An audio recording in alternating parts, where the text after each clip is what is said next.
Maybe next time நம்ம இந்த மாதிரி குரூப் ஸ்டடி அடுத்த ஆறு ஆறு அத்தியாயங்கள், அதான் இன்னும் 5 அத்தியாயங்கள் இருக்கு. இந்த குரூப்பா டிவைட் பண்ணிட்டு ஏதாவது ஒரு கொஞ்சம் கொஞ்சம் அந்த ஸ்லோகங்களோ அந்த மாதிரி கொடுத்துட்டு நீங்க டிஸ்கஸ் பண்ணி பிரசன்ட் பண்ற மாதிரி பாத்துக்கலாம். ஏன்னா அடுத்த லெவல் அதுதான் வரும். அந்த தீம் சேவ்ங்கிறவர் யாரும் மாதாஜி தெரியல. பேர் சொன்னா 5 பேர்த்துல டீம் தீம் சேவ் சேவ் யாரும் தெரியலம்மா. ஹரே கிருஷ்ணா. டீம் சேவ் மட்டும் கொஞ்சம் கேளுங்க மாதாஜி ஆஹ் யாருன்ட்டு. பேசவே இல்லப்பா, யாருன்னு தெரியல. தீம் சேவ் ப்ளீஸ் யார் யாரு? பேசுங்க. ஹரே கிருஷ்ணா போடி. தீம் தீக்ஷா சேவ்னு டீம் பேரு. தீக்ஷா மாதாஜி வந்து அவங்க யூஎஸ்ல இருக்காங்க பிரபு. அவங்களுக்கு ஆபரேட் பண்ண ஓகே ஓகே தெரியாது, வயசானவங்க. அவங்க பொண்ணோட இதுல ஓகே, இருந்து அவங்க பண்றாங்க. Okay no okay okay okay. Problem, no problem. Screen நான் தெரியுதுங்களா? கூப்பிட்டு ஸ்கிரீன் பேசுறேன். தெரியுதுங்களா? தெரியுதுமா? தெரியுது மாதாஜி. ஹரே கிருஷ்ணா. ஓகே, தெரியுது. பாட்டு ஹரே பாட்டுருங்க. நீலு மாதாஜி பாடிடுங்க. அவங்கள தொடர்ந்து நீங்க இது சொல்லிடுங்க பிரபு, பிரணத்தி. பிரதி மட்டும். हरे ஓகே, कृष्णा हरे कृष्णा எஸ் हरे மாதாஜி. कृष्णा।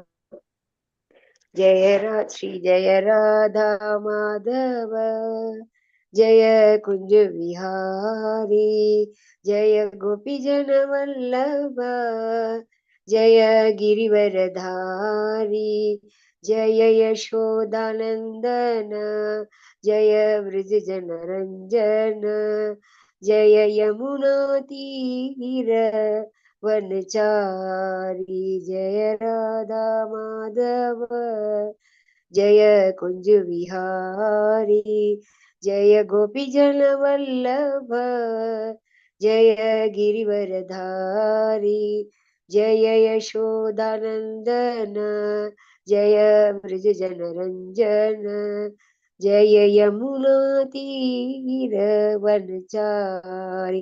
हरे कृष्ण कृष्ण कृष्ण हरे हरे, हरे राम राम राम हरे हरे, हरे कृष्ण कृष्ण कृष्ण हरे हरे, हरे राम राम राम हरे हरे, हरे कृष्णा தேங்க்யூ மாதாஜி, பிரபுஜி, எல்லாருக்கும் ஹரே. இப்போ எத்தனாவது ஸ்லோகம்? 13th அத்தியாய ஸ்லோகம் வந்து இதாயிடுத்துல, எளிமை, பிறப்பு, இறப்பு, பாகவதத்துல ஸ்லோகம் நம்பர் 13 12 இப்போ. ஹரே கிருஷ்ணா, ஹரே கிருஷ்ணா. சொல்லுங்க மாதாஜி. ஹரே கிருஷ்ணா, ஹரே கிருஷ்ணா. முடிச்சிடலாம் பிரபு, பிரகத்தி முடிச்சிடறேன் பிரபு. ஓம் நமோ பகவதே வாசுதேவாய, ஓம் நமோ பகவதே வாசுதேவாய, ஓம் நமோ பகவதே வாசுதேவாய, ஓம் அஞ்ஞான திமிராந்தஸ்ய ஞானாஞ்சன சலாக்கயா சக்ஷுர்மிலிதம் ஏன தஸ்மை ஸ்ரீ குரவே நமக. ஸ்ரீ சைத்தன்ய மனோபீஷ்டம் ஸ்தாபிதம் ஏன பூத்தலே ஸ்வயம் ரூப கதா மஹ்யம் ததாதி சவபதாந்திகம் வந்தே அகம் ஸ்ரீ குரு ஸ்ரீயுதபத கமலம் ஸ்ரீ குரு வைஷ்ணவாம் ச ஸ்ரீரூபம் சாக்ரஜாதம் சகன ரகுநாதான்விதம் தம் சஜீவம் சாத்வைதம் சாவதூதம் பரிஜன சகிதம் கிருஷ்ண சைத்தன்ய தேவம் ஸ்ரீ ராதா கிருஷ்ண பாதான் சகன லலிதா ஸ்ரீ விஷாகான் விதாம் ச. हे कृष्ण करुणा सिंधो दीनबंधो जगत्पदे गोपेश गोपिका कांद राधा कांद नमोस्तुते सप्त कांचन गौरांगी राधे वृंदावनेश्वरी वृषभानुसुते देवी प्रणमामि हरिप्रिये वाञ्छाकल्पतृभ्य च कृपा सिन्धुभ्य एव च पतितानां पावनेभ्यो वैष्णवेभ्यो नमो नमः। नमो महावदन्याय कृष्ण प्रेम प्रताय दे कृष्णाय कृष्ण चैतन्य नाम्ने गौरदेशे नमः। नमो ब्रह्मण्य देवाय को ब्राह्मण हिताय च जगद्हिताय कृष्णाय गोविन्दाय नमो नमः। श्री गुरुवे गौरचंद्राय राधिकाय तथालये कृष्णाय कृष्ण भक्ताय भक्त्याय नमो नमः। नमो ओं विष्णुपादाय कृष्ण प्रेष्ठाय भूतले श्रीमदे भक्ति वेदांत स्वामिनिधि नामिने नमस्ते सरस्वती देवे गौरवाणी प्रचारिणे निर्विशेष शून्यवादी पाश्चात्य देशधारिणी। जय श्री कृष्ण चैतन्य प्रभु नित्यानंद श्री अद्वैत गदाधर श्रीवासादि गौर भक्त वृंदा। हरे कृष्ण कृष्ण कृष्ण हरे हरे, हरे राम राम राम हरे हरे, हरे कृष्ण कृष्ण कृष्ण हरे हरे, हरे राम राम राम हरे हरे, हरे कृष्ण कृष्ण कृष्ण हरे हरे, हरे राम राम राम हरे हरे। हरे कृष्ण माता जी, प्रभु जी, थैंक यू माता जी। हरे कृष्ण।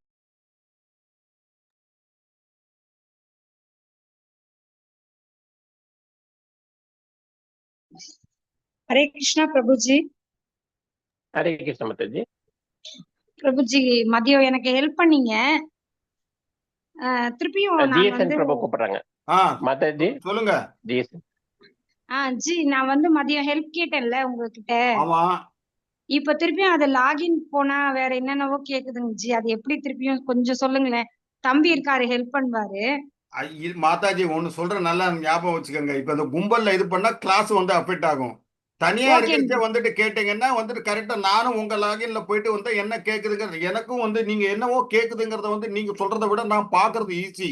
நானும் ஓகேங்க லாகின் பண்ணியிருந்தா அந்த ஸ்கிரீன் தெரியும், உங்களுக்கு இந்த ஸ்கிரீன் தெரியும், இங்க போங்க அப்படின்னு சொல்லிட்டு சொல்றதுக்கு இதுவா இருக்கும். இப்ப என்ன ஓகேங்க ஜி. கேக்குதுன்னு தெரியலையே, நீங்க ஸ்கிரீன்ஷாட் அனுப்புங்க, நான் அப்புறம் வேணா பார்த்து சொல்றேன் நான். ஓகேங்க ஜி. ஓகேங்க ஜி. நான் அப்புறமா கேக்குறேன், நாளைக்கு கேக்குறேன் ஜி. ஓகேங்க G. proceed with the class. Request Prabhu. என்னன்னா Shall we proceed with the class? Mataji, request என்னன்னா சொல்லுங்க. நீங்க தனியா ஜிஎஸ்என் பிரபுக்கு கால் பண்ணீங்கன்னா பிரபுஜியும் அதே மாதிரியே சிஸ்டம்ல ஓபன் பண்ணிக்கிறாரு. நம்ம எந்த இடத்துல ஸ்டக் ஆகிறோமோ அந்த இடத்த நமக்கு கிளியரா எக்ஸ்பிளைன் பண்ணிடுறாரு. சரவணன் பிரபு, அதை ஃபாலோ பண்ணிக்கலாம் மாதாஜி. எஸ் மாதாஜி. எஸ் ஆமாங்க பிரபு. ஆமாங்க ஜி. ஆமாங்க ஜி. அதுல என்ன மதியம் நல்லா ப்ராப்ளம்னா explain மொபைல்ல வேற மாதிரி ஸ்கிரீன் தெரியுது, இது சிஸ்டத்துல வேற மாதிரி ஸ்கிரீன் தெரியுது. அதனால இப்ப நான் வந்து மொபைல்லயே தான் வந்து ஆன் இது பண்ணிட்டு அவங்களுக்கு என்ன மாதிரி தெரியுதோ அதை வந்துட்டு இது பண்ண சொல்றேன் நான். சூப்பர் பிரபு, சூப்பர் பிரபு. ஹரே கிருஷ்ணா. இப்ப கரெக்ட் நீங்க பிரபு. என்ன கொஞ்சம் வந்து டக்குன்னு புரிஞ்சுட்டு போயிட்டீங்க, மத்தவங்க அப்படி இல்ல. ஓ சரி சரி அவங்களுக்கு சரி ஸ்கிரீன்ல பிரபு. வந்துட்டு இப்ப சரி. நான் வந்து எனக்கு மேல ஃபுல் பார் தெரியும், அவங்களுக்கு வந்து ஃபுல் பார் தெரிய மாட்டேங்குது. அங்க உள்ள ஒரு 3 லைன் டாட் இருக்கு, அதை டச் பண்ண சொல்லி அதுக்கப்புறம் அதுல என்ன வருதுன்னு சொல்லிட்டு நான் என் மொபைல்ல இது பண்ணிட்டு அதுக்கப்புறம் அந்த மாதிரி கைட் பண்ணுவேன். அதுக்கு தனியா ஒவ்வொருத்தரும் கால் பண்ணி ஏதாவது டவுட்ஸ் இருந்தா கிளாரிஃபை பண்ணிக்கலாங்க. ஒரு தடவை ஃபோன் பண்ணாங்கன்னா அதே மாதிரியே அவரும் ஓபன் பண்ணிக்கிறாரு, ஈஸியா கிளாரிஃபை பண்ணிக்கலாம். நாளைக்கு இந்த அவ்வளவுதான். ப்ராப்ளம் சார்ட் அவுட் ஆகலைன்னா திருப்பி பிரேக் அவுட் ரூம் தான். என்னோட வாய்ஸ் கிளியரா இருக்குங்களா? கிளியரா இருக்கு மாதாஜி. கிளியரா இருக்கு இருக்குமா மாதாஜி. கிளியரா இருக்கு. இருக்குமா ஓகே. கிளாஸ் We will பண்ணலாமா? proceed further. Okay. Thank break you அவுட்ல மாதாஜி. Thank பிரயோஜனமே you. இல்ல மாதாஜி. இல்ல ஆக்சுவலா குரூப் டிவைட் பண்ணி யாரு என்ன டிஸ்கஷன் பண்ணிருக்கான்னு நல்லா சொல்லிட்டு இருக்கும். வந்து இது பண்ணி இது ஏன்னா ஆல்மோஸ்ட் என்ன சொல்றது, எல்லாருக்கிட்டையும் மொபைல் இருக்கு, வாட்ஸ்அப் பாக்குறாங்க, அவ்வளவுதான். மற்றபடி எந்த வித இதுவும் இல்ல. அது வந்து அவங்களுக்கு ம். தேவையில்லை, அதனால இது பண்ணல. இப்போ வந்துட்டு என்னன்னா அவங்களுக்கு வந்துட்டு என்ன சொல்றது, ஸ்கிராச்ல இருந்து தான் ஸ்டார்ட் பண்ணணும். எனக்கு கரெக்டா தமிழ் வேர்டு தெரியல. ஃப்ரம் தி சரி scratch we okay. have to அது start பாத்துக்கலாம் and பிரபு. இல்ல நான் ஜோக் அடிச்சேன். இப்ப நான் நாளைக்குள்ள இந்த ப்ராப்ளம் சார்ட் அவுட் ஆகலைன்னா திருப்பி இதுதான் அப்படின்னுட்டு. Okay okay. நம்ம கிளாஸ் நான் போகலாம். சோ புக் அடக்கம். இருக்கு, புக்ல படிப்பேன் நான், அவ்வளவுதான். நான் புக் வச்சுட்டு இருக்கேன், புக்ல படிப்பேன் நான். அதனால எனக்கு சரி புக்ல தான் படிப்பேன் ஃபுல்லா, ஒன்னொன்னா இது. இல்ல சரி அவங்களுக்கு ஒரு இமெயில் ஐடியா கிரியேட் பண்ணி அதை டச் பண்றேன், இது பண்றேன், அவங்கள வந்துட்டு உண்டு இல்லைன்னு பண்றேன் நான், அவ்வளவுதான். அது ஓகே. எப்படி ஹரே வராம கிருஷ்ணா. போகும்? அது அதானே. எனக்கு சேலஞ்ச் மாதாஜி. எனக்கு வரலப்பா, எனக்கு வரல. வரும், எப்படி வரும். கூட நாங்க வந்தால் வர வரும். வைப்போம். அப்படி நாங்க இல்ல, வர வைப்போம். என்னோட பாதி மூளையோ என்னமோ முழு மூளை. பாதி மூலையா இருந்தாலும் இல்ல மாதாஜி, இது நான் வந்து I will normally take a challenge. ஒரு அந்த இஆர்பி இது நிஜமா பண்றச்ச இப்ப வந்துட்டு என்ன நிஜமா ஆச்சுன்னா, எனக்கு அந்த ஸ்டோர் இதெல்லாம் கீப்பருக்கு என்னால ட்ரெயின் பண்ண முடியாது பிரபு அப்படின்னு சொன்னதுக்கு அப்புறம் நான் அவரை ட்ரெயின் பண்ணி பிரபுஜி, அந்த எனக்கு இஆர்பி அட்டன் பண்ண நான் வச்சேன் நான். சொல்றேன், எனக்கு இதெல்லாம் ஆபரேட் பண்ண தெரியாதப்பா, அவ்வளவுதான். தெரியும் தெரியும், தெரியும்னா பிரபுஜி பிரபுஜின்னு தான் நான் இது பண்ணணும். நான் சொல்ல பண்ணிட்டே இருந்தா வரும், அவ்வளவுதான். எஸ் நாளைக்கு பாத்துடலாம். நீலமத்தாஜி. ஹரே கிருஷ்ணா. அதான் ஓகே. நம்ம வந்து இந்த ஞானம், உண்மையான ஞானத்தோட நம்ம பார்த்துட்டு இருக்கோம். கஷேத்திரஜ்ஞ விபாக யோகம். கஷேத்திரம்னா இந்த களம், கஷேத்திரஜ்ஞன் அப்படின்னாக்கா இந்த களத்தில் உள்ளார இருக்கக்கூடிய அந்த ஆத்மாவோடது அப்படின்னு பாக்குறோம். சோ அடக்கம், இந்த இந்த இது நமக்கு புரிஞ்சிருச்சு இல்லையா? இது வந்து செல்ஃப் எக்ஸ்பிளனேட்டரி தான். சோ நம்ம இதை நான் அடுத்ததுக்கு போலாம். சோ பகவானை ஞானத்தின் வழிமுறையாக பகவானிடம் கலப்படமற்ற பக்தி தொண்டு செய்வதன் மூலமாக முற்று பெறுகின்றது. சோ ஞான யோகமாகவே இருந்தாலும் அது எப்போ முற்று பெறுகின்றது அப்படின்னா அந்த ஞானத்தை உபயோகப்படுத்தி பக்தி தொண்டு செய்யும் போது அது முழுமை அடைகின்றது அப்படின்றத நம்ம பார்க்கலாம். சோ பகவானுடைய தெய்வீக தொண்டை அடையாவிட்டால் அல்லது அடைய முடியாவிட்டால் அந்த ஞானத்தால் என்ன பலன் இருக்கு? பௌதீகமாக நம்ம டபுள் டாக்டரேட் வாங்கினாலும் அதோட யூஸ் கிடையாது. சோ அதை வந்து நம்ம வந்து பகவானுடைய பக்தி தொண்டுல எப்படி உபயோகப்படுத்துறது, பௌதீகமாக வாங்கின அந்த சர்டிபிகேட் கூட எப்படி நம்ம பக்தி தொண்டுல உபயோகப்படுத்தும் போது அது வந்து உண்மையான இது அப்படின்னு பார்க்கணும்.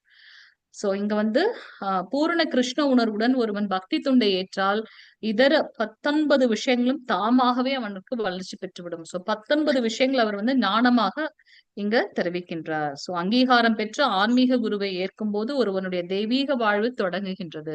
இங்க நம்ம பாக்குறது எப்ப நம்ம நம்ம குரு ஆசா பக்தி வேதாந்த ஸ்ரீல பிரபுபாதர் வந்து நான் உங்களுடைய சைத்தன்ய பக்தி சித்தாந்த சரஸ்வதி சுவாமிகளை பார்க்கும்போது அவருக்கு வந்து அந்த ஞானம் கிடைக்குது அப்படின்றத நம்ம பார்க்கலாம்.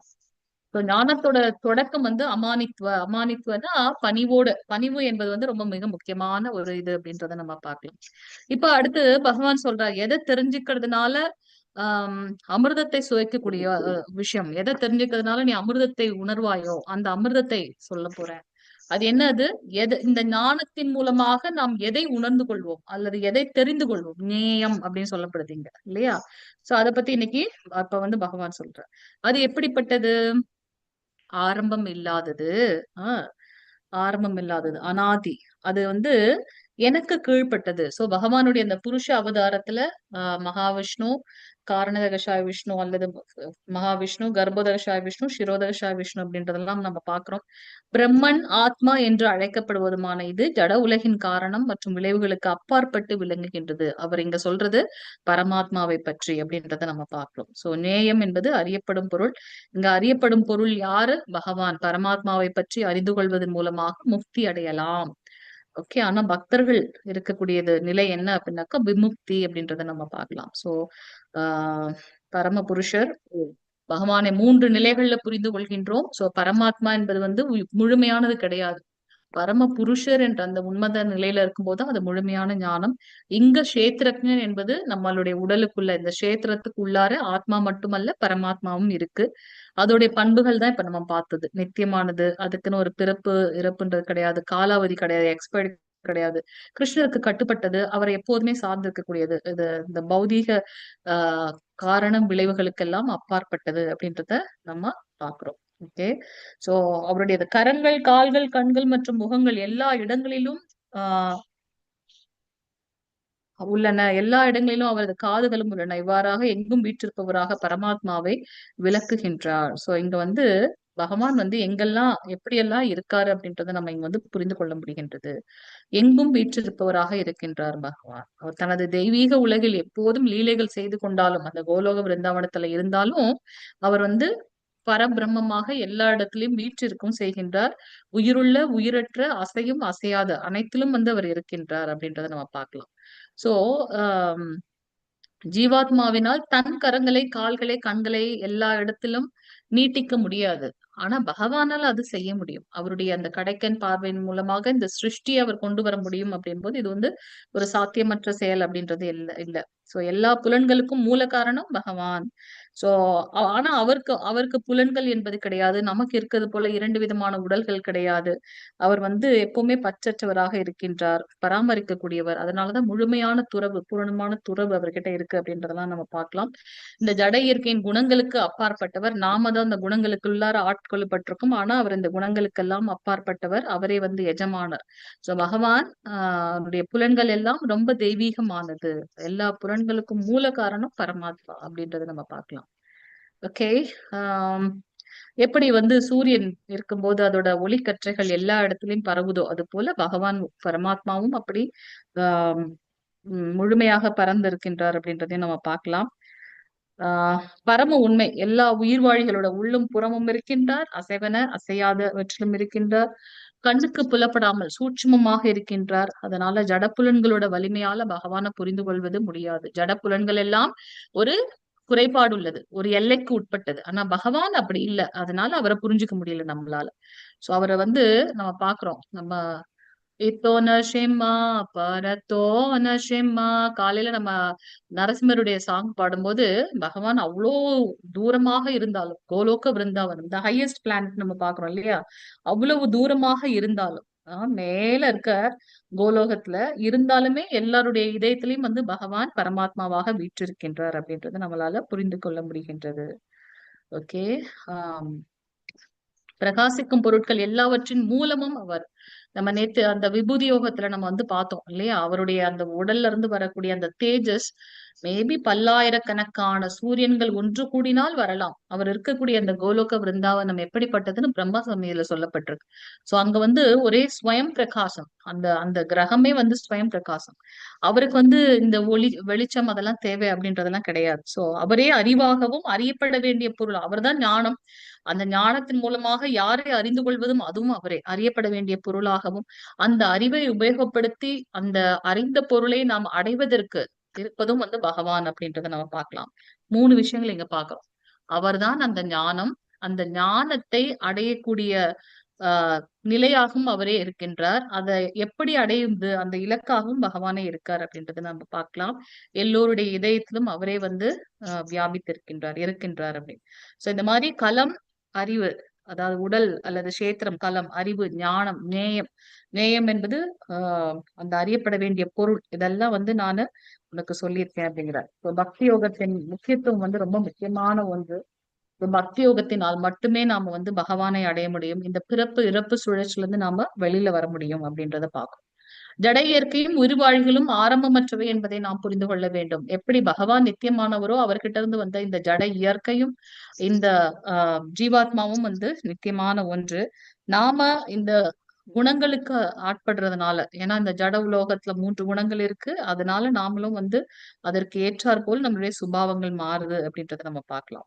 சோ இங்க 4 விஷயங்களை நம்ம பார்க்க போறோம். ஜீவன்களோட குணங்கள் எப்படி, அதுக்கு ஒரு ஒரு ஒரு ஆரம்பம், முடிவு அந்த மாதிரி இல்ல. ஏன்னா பௌதீக இயற்கையில ஆல்ரெடி அது இருக்கு. அதனால நாம அந்த பௌதீக இயற்கை அனுபவிக்கணும்னு நினைக்கிறோம். அதனாலதான் இந்த லோகத்துக்கு வந்திருக்கோம். அது நம்மளுடைய இது. பௌதீக இயற்கை வெறுப்பு, செயல் மற்றும் விருப்பத்தை பொறுத்து 84 லட்சம் உயிர்வாழிகளாக பிறக்கிறோம் அப்படின்னு நம்ம பார்க்கிறோம். மனித இனத்திலேயே 4 லட்சம். நாம எத்தனை பிறவிகளை கடந்து வந்திருக்கோன்றது நமக்கு தெரியல. சோ இப்ப நமக்கு பகவானுடைய ஞாபகம் இருக்கும்போது அவருடைய பக்தி தொண்டில் ஈடுபட வேண்டியது மிகவும் முக்கியம். இந்த இயற்கை, அந்த பிரகிருத்தியோட குணம் என்ன அப்படின்னா, அதுவும் ஆரம்பமற்றது, தற்காலிகமுடையது, மாறிக்கொண்டே இருக்கும், டைனமிக். ஜீவனுக்கு தங்கும் இடம் கொடுக்கக்கூடியதும் இந்த பிரபஞ்சம், இந்த இயற்கை அப்படின்னு நம்ம பாக்குறோம். அது மட்டுமல்ல, இந்த இயற்கையினால இந்த இந்த இந்த ஜடலோகத்துல 3 குணங்கள் வருது. அப்ப அதுல எப்படி ஆத்மா வருதோ அதுக்கு ஏற்றாற் போல அது வந்து ரியாக்ட் பண்ணுது. சோ அந்த 3 குணங்களால இது இந்த ஜட இயற்கை வந்து நடத்துது. பரமாத்மாவோட குணங்கள் எப்படி, அவரே வந்து உன்னத அனுபவிப்பாளர். நம்ம நினைச்சுக்கிறோம் நான் தான் அனுபவிக்கிறேன் அப்படின்னு. இல்ல, நமக்கு உள்ளார வந்து சாங்ஷனிங் அத்தாரிட்டி அவரே. சோ அவரே உன்னத அனுபவிப்பாளர், கட்டுப்பாட்டாளர், அவரே வந்து உரிமையாளர். நாம் செய்யக்கூடிய அனைத்து செயல்களுக்கும் சாட்சியாக இருக்கின்றார். நாம் செய்யக்கூடிய செயல்களுக்கு அனுமதி கொடுப்பதும் அவரே அப்படின்றத நம்ம பார்க்கலாம். சோ பரமாத்மாவை கிட்ட நம்ம இங்க பாக்குறோம், நம்ம அவர்கிட்ட இருந்து வந்த ஒரு துகள் ஆத்மா. நம்மளுடைய விருப்பம், அந்த விருப்பத்தின் காரணமாக இந்த ஜட இயற்கை, இந்த ஜட இயற்கையோட உதவி கொண்டு நமக்கு ஒரு மாதிரியான உடல் வருகின்றது. இப்ப என்னுடைய விருப்பம் வந்து ஒரு உயர்ந்த பக்தனாக இருக்கணும் அப்படின்னா, அதுக்கு ஏத்த மாதிரி கர்மங்களை நான் செய்திருந்தால் மரணிக்கும் தருவாயில் அந்த நினைவுகளோட இந்த இயற்கையின் மூலமாக எனக்கு ஒரு உடல் கிடைக்கின்றது, ஒரு பக்தனுடைய உடல். இல்ல நான் இன்னும் வந்து பறவைகளாகவோ இல்ல மற்ற விஷயங்களாக இருக்கணும்னு ஆசைப்பட்டேன்னா, அந்த உணர்வுகளுக்கு ஏற்ப, அந்த விருப்பத்திற்கு ஏற்ப மரணிக்கும் தருவாயில் இயற்கையின் உதவி கொண்டு நமக்கு அந்த உடல் கிடைக்கின்றது அப்படின்றதெல்லாம் நம்ம இங்க பார்த்தோம். சோ ஜட இயற்கை வந்து தற்காலிகமானது, அழியக்கூடிய ஒன்று. ஆனா பகவான் பரமபுருஷர் வந்து அனைத்தையும் கட்டுப்படுத்தக்கூடியவர் அப்படின்றதெல்லாம் நம்ம இங்க பார்க்க முடிகின்றது. எல்லா செயல்களுக்கும் விளைவுகளுக்கும் இயற்கையே காரணமாக கூறப்படுகின்றது. இருந்தாலும் இந்த உலகில் பல்வேறு இன்ப துன்பங்களுக்கு உயிர் வாழியே காரணம். ஏன்னா நான் என்ன கஷ்டப்படுறனோ இல்ல சந்தோஷப்படுறனோ அதுக்கு என்னுடைய பூர்வ ஜென்ம பலன். இப்பெல்லாம் வந்து நம்ம ரொம்ப நேரம் வெயிட் பண்ண வேண்டியதில்லை. இப்பவே என்ன தவறு செய்தாலும் அதுக்கு உடனே வந்து கைமேல் பலன்ற மாதிரி உடனே கிடைச்சிருது நமக்கு. அது போல நம்மளுக்கு கிடைச்சது. நம்மளுடைய பக்தர்கள் வந்து பாத்தீங்கன்னா தூய பக்தர்கள், வைஷ்ணவர்கள் எப்படி துக்கம் சுகம் ரெண்டத்தையும் வந்து ஒரே மாதிரி எடுத்து சென்று செல்வார்கள் அப்படின்னு பாக்குறோம். சோ நம்ம இந்த பக்தர்கள் நிலைக்கு உயரும் போது நம்ம எல்லா இன்ப துன்பத்தையும் வந்து சமநிலையாக பார்க்க தெரிந்து கொள்ள வேண்டும். சோ அந்த குணங்களை நாம் வளர்த்து கொள்ள வேண்டும் அப்படின்றத நம்ம பார்க்கலாம். சோ நான் கஷ்டப்படுறதுக்கு யாரு காரணம்? கடவுளை வந்து சொல்ல முடியாது. கிருஷ்ணா எனக்கு ஏன் இவ்வளவு கஷ்டம் கொடுத்தேன்னு நம்ம அவரை சொல்லவே முடியாது. எல்லாத்தையும் உனக்கு சாட்சியா இருந்து சொல்றாருல்ல, வேண்டாம் இது தப்பு, அதை விடு. அப்ப கூட அவங்க வந்து புகைப்பிடிக்கிறதோ இல்ல மதுபானம் மருந்துவதோ அதோட எஃபெக்ட் என்ன ஆகுது? லங் கேன்சர் வருது, லிவர் டிசார்டர் வருது. சிலர் இதெல்லாம் எதுவுமே இல்லாம தூய இன்னைக்குதான் நாங்க வந்து ஸ்ரீமத் பாகவதத்துல வந்து பார்த்தோம். 8வது காண்டம் 7வது அத்தியாயம் 44வது பதம். அதுல வந்து என்ன சொல்லப்பட்டிருக்கு அப்படின்னா, நம்ம அனுபவிக்கின்ற அந்த கஷ்டங்கள் இருக்கு இல்லையா, நம்ம நினைச்சுக்கிறது துன்பம்னு, அது பகவானுடைய கருணை அப்படின்னு அதுல சொல்லப்பட்டிருக்கு. சோ பகவானுடைய அந்த உயர்ந்த கருணையின் காரணமாக நம்மளுடைய அந்த கர்ம பலன்கள்லாம் அந்த விஷயத்துல போயிடுது. சோ அதனால பக்தர்கள் வந்து என்ன நடந்தாலும் அதை சமநிலையில எடுத்துட்டு போறாங்க அப்படின்றத நம்ம பார்க்க முடிகின்றது. ஓகே, இதெல்லாம் நம்ம இந்த மாதிரி ஜட இயற்கையில இருக்கக்கூடிய உயிர்வாழி இயற்கை இங்க பாருங்க எத்தனை லட்சம் இதா இருக்கு. ஸ்டார்டிங்ல அந்த நீருக்குள்ள இருக்கக்கூடியது 11 லட்சம் நீர்வாழிகளாக பிறக்கிறோம். 9 லட்சம் மரம் செடி கொடிகள்ல ஒரு இனம் இருக்குன்றது. அதுலயும் நிறைய வெரைட்டி இருக்கு. அதெல்லாம் முடிக்கிறோம். சோ அரிது அரிது மானிடராய் பிறத்தல் அரிது ஔவையார் சொல்லியிருக்காங்க. உண்மை. சோ இந்த மானிட பிறவி கிடைச்சதுக்கு அப்புறம் ஏதோ ஒரு பூர்வ ஜென்ம பலன் மூலமாக பக்தர்களோட சங்கத்துல ஆச்சாரியர்களோட கருணையின் மூலமாக பக்தி மார்க்கத்தோட ஒரு சின்ன பொறி கிடைச்சதுன்னா அதை நம்ம அப்படியே பிடித்து கொண்டு இதுல இருந்து வெளியில வர பார்க்கலாம். ரொம்ப சிம்பிளிஃபை பண்ணி கொடுத்திருக்காரு நம்ம பிரபுபாதர் இல்லையா? 4 ரெகுலேட்டிவ் பிரின்சிபல்ஸை ஃபாலோ பண்ணுங்க, சாண்டிங் பண்ணுங்க, அவ்வளவுதான். மத்தபடி எல்லாத்தையும் விட்டுட்டு போற ரொம்ப சிம்பிளிஃபை பண்ணி கௌடிய மட்டத்துல பாத்தீங்கன்னா 64 மாலைகள் ஒரு நாள் முழுவதும் பண்ணுவாங்க அங்க தீட்சை எடுத்தவங்க எல்லாம். நமக்கு வந்து ரொம்ப சிம்பிளிஃபை. நீ எப்பவுமே ஜெபம் பண்ணிட்டே இருந்தா யார் வந்து பிரச்சாரம் பண்றது? ஏன்னா சைத்தன்ய மகாபிரபுவோட மிஷன் வந்து என்னது? எல்லாருக்கும் வந்து கிருஷ்ண பக்தியை கொடுக்கணும், அந்த மாதிரி ஒரு உயர்ந்தவனாக இருக்கணும்ன்றத பாக்குறோம். சோ இங்க வந்து ஆஹ் ஆஹ் ஜட இயற்கையில் உள்ள உயிர் வாழி இயற்கையின் முக்குணங்களை அனுபவித்துக் கொண்டு வாழ்வின் வழிகளை பின்பற்றுகின்றான். இவ்விதமாக ஜட இயற்கையின் தொடர்பினால் ஏற்படுபவை இவ்வாறு பல்வேறு இனங்களில் அவன் நன்மை தீமைகளை சந்திக்கின்றான். சோ நம்மளுடைய கஷ்டத்துக்கு யாரு காரணம்? யாரும் காரணம் இல்லை. நானே தான் என்னோட கஷ்டத்துக்கு காரணம். அது போல நான் நினைக்கணும்னு ஒண்ணு ஆரம்பிச்சாச்சு. அது போல நம்ம கூட எவ்வளவு தூரம் டாலரன்ஸ் பிறக்கிறதுன்னு வந்துட்டாலே கண்டிப்பா நம்ம இறப்பை நோக்கிதான் போறோம். அது எப்ப வருது நமக்கு தெரியாது இல்லையா? சோ அதனால நம்ம அகில உலக கிருஷ்ண பக்தி இயக்கத்தோட மிஷனே எப்படின்னா மரணத்தை நான் எவ்வாறு எதிர்கொள்வது அப்படின்றத நம்மளை தயார் பண்றதுதான் நம்மளோட விஷனோட நோக்கமே. நம்மளுடைய மிஷனோட நோக்கமே வந்து அதாதான் இருக்கு, நம்ம இயக்கத்தோட நோக்கமே. சோ அதனால இந்த இந்த இந்த உம் இந்த பாவத்துல இந்த ஞானத்தை அறிந்து கொள்றது வந்து ரொம்ப முக்கியமான ஒன்றாக பார்க்கும். இருந்தாலும் இந்த உடலில் மற்றொருவரும் இருக்கின்றார். அவர் யாருன்னு பாத்தீங்கன்னா பரமாத்மா. அவர்தான் வந்து உன்னத அனுபவிப்பாளர், தெய்வீகமான அனுபவிப்பாளர், பரம உரிமையாளர். எல்லாத்தையும் மேற்பார்வைப்பட்டு நம்ம வந்து கான்சியஸ்னஸ் சொல்லிக்கலாம், இல்ல நம்ம வந்து மனசாட்சின்னு சொல்லிக்கலாம், இல்ல உள்ள இருக்கக்கூடிய பரமாத்மான்னு சொல்லிக்கலாம். சோ அவருக்கு இந்த மாதிரி வேறு விதமான விஷயங்கள் சொல்லப்பட்டிருக்கு அப்படின்றத நம்ம பார்க்கலாம். சோ அடுத்தது ஜட இயற்கை உயிர்வாழி குணங்களுடான இவற்றின் உறவு ஆகியவற்றை பற்றி இந்த தத்துவத்தை புரிந்து கொள்பவன் நிச்சயமாக முக்தி அடைகின்றான். சோ இந்த ஞானத்தை தெரிஞ்சுக்கிறவங்க வந்து கண்டிப்பாக முக்தி அடைகிறாங்க அப்படின்றத நம்ம பார்க்கலாம். இப்போது தற்போதைய நிலை எவ்வாறு இருந்தாலும் சரி, அவன் மீண்டும் இங்கே பிறவி எடுக்க போவதில்லை. ரொம்ப தெளிவா சொல்றார் பகவான். சோ எப்ப நம்ம வந்து ஆத்மா வேறு உடல் வேறு இந்த 6 விஷயங்கள் பத்தி சொல்லியிருக்கோம் இல்லையா? நான் ஏன் இந்த உலகத்துக்கு வந்து பிறக்கிறேன், என்னோட ஞானம் என்னவாக இருக்கணும், அதை எதை நான் அறிந்து கொள்ள வேண்டும், அதை அறியக்கூடிய வழி என்ன, இதெல்லாம் தெரிஞ்சுக்கிட்டோம் அப்படின்னா அதுதான் வந்து முக்தி. பிரகிருதி புருஷ குண இந்த 3 விஷயங்களை தெரிஞ்சுட்டா போதும். அந்த இயற்கை, அந்த பரம புருஷர், அந்த 3 குணங்களால நான் கஷ்டப்பட்டு இருக்கேன். என்னுடைய செயலுக்கு, என்னுடைய கர்மங்களுக்கு, என்னுடைய தற்போதைய நிலைக்கு வந்து நானே காரணம். இந்த நிலையில இருக்கும்போது நாம வந்து முக்தி அடைகின்றோம். சோ நம்ம இந்த ஜட உலகிலே இருந்தாலும் இந்த ஒரு ஞானத்தின் மூலமாக நமக்கு பிறப்புன்றதுல முக்தி இதுலயே கிடைக்குது அப்படின்றத நம்ம பார்க்கலாம். சோ நமக்குள்ளார இருக்கக்கூடிய பரமாத்மாவை சிலர் என்னவா நினைக்கிறாங்க? தியானத்தின் மூலமா அடையணும்னு நினைக்கிறாங்க. அவங்க வந்து பாத்தீங்கன்னா யோகிகள் அப்படின்னு பாக்குறோம். சிலர் வந்து பாத்தீங்கன்னா ஞானத்தை வளர்த்துக் கொள்வதால அடையணும் பாக்குறாங்க. அவங்கள ஞானிகள் அப்படின்னு நம்ம பாக்குறோம். ஆனா வேற சிலர் என்ன பண்றாங்க? எந்த ஒரு எதிர்பார்ப்பும் இல்லாம பக்தியோட பகவானை வந்து இது பண்றாங்க. சோ இது அவங்களே வந்து உயர்ந்தவர்கள் அப்படின்றத நம்ம இங்க பார்க்க முடியுது. ஒரு சிலருக்கு அந்த ஆன்மீக ஞானம் இல்லாததுனால, இல்ல படிக்கக்கூடிய அந்த திறன் இல்லாதனால, புரிந்து கொள்ளக்கூடிய திறன் இல்லாதனால ஆல்ரெடி அந்த உணர்வுல இருக்கவங்க கிட்ட இருந்து ஞானத்தை எடுத்துக்கிறது. இப்ப பாத்தீங்கன்னா பகவானுடைய ஒரு சக்தி ஆவேச அவதாரம் தான் கபில தேவர். கபில தேவரோட தாய் வந்து தேவகூதி. தேவகூதிக்கு வந்து அந்த ஞானத்தை, அந்த சாங்கிய தத்துவத்தை, பரம பூரண உண்மை ஆத்ம ஞானத்தை கபில தேவர் வந்து வழங்கினார் அப்படின்றத நம்ம பார்க்கலாம். எப்ப அதை புரிந்து கொள்ளக்கூடிய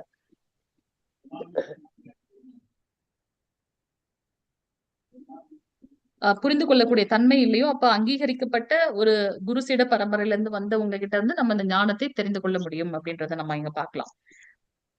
சோ ஞானத்தை விருத்தி செய்து கொள்ள வேண்டியது வந்து மிக முக்கியமான ஒன்று. சோ இங்க சொல்றார் அசைறது அசையாதது எதெல்லாம் நீ பாக்குறியோ ஏதாச்சும் நம்ம சொல்ல முடியுமா இது வந்து பகவானுடைய இது இல்ல. நம்ம சொல்லிக்கிறோம் நான் வந்து புதுசா கண்டுபிடிச்சேன் என்னோட இன்னோவேஷன் கிரியேட்டிவ் திங்.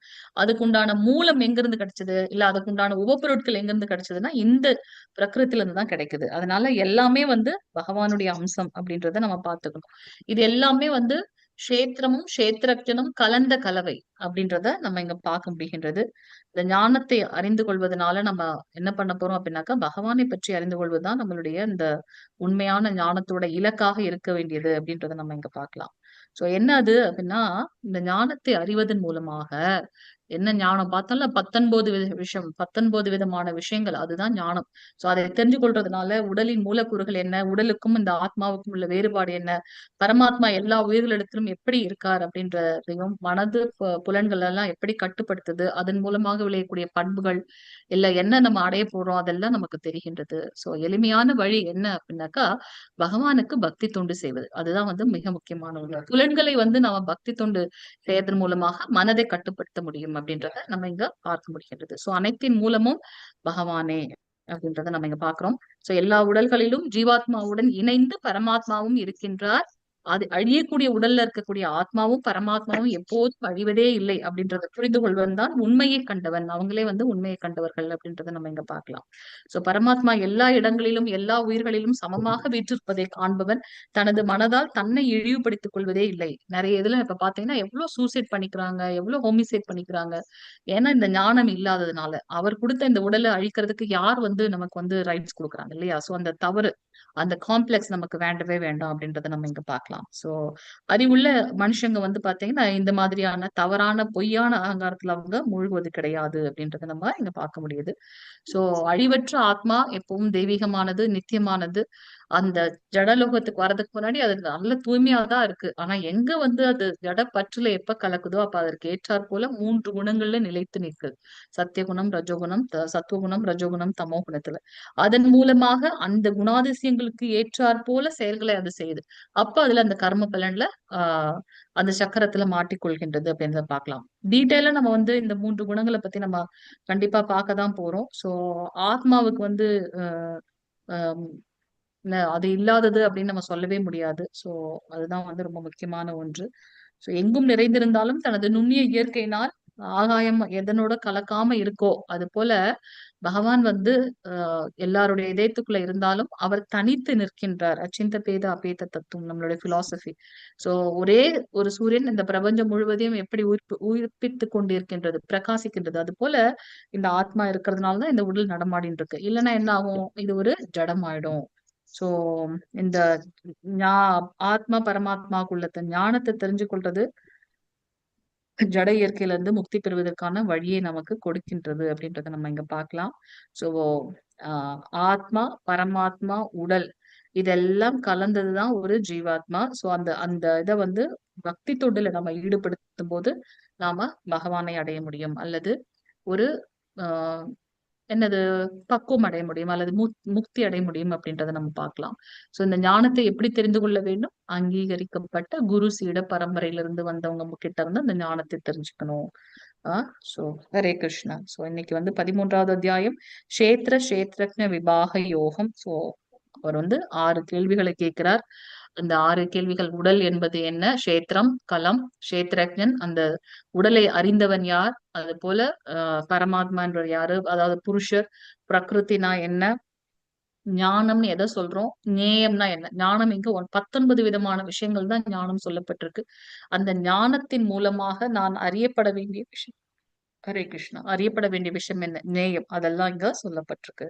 சோ இதுல ஆத்மா ஜீவாத்மா பரமாத்மாவுக்குள்ள குணங்கள் அதுக்கப்புறம் வந்து நம்ம நம்ம வந்து அந்த யார் வந்து உன்னதமான அனுபவிப்பாளர் இந்த விஷயங்களை நம்ம பார்த்தோம். ஹரே கிருஷ்ணா. वाचकल्पतरुभ्यश्च कृपा सिन्धुभ्यश्च पतितानां पावनेभ्यो वैष्णवेभ्यो नमो नमः। अनंत कोटि वैष्णव वृंद की जय। नामाचार्य श्रील हरिदास ठाकुर की जय। जगतगुरु श्रील प्रभुपाद की जय। नित्य गौर प्रेमानंदे हरि हरि बोल. हरे कृष्णा. வேற ஏதாவது கேள்விகள் ஏதாவது இருந்துச்சு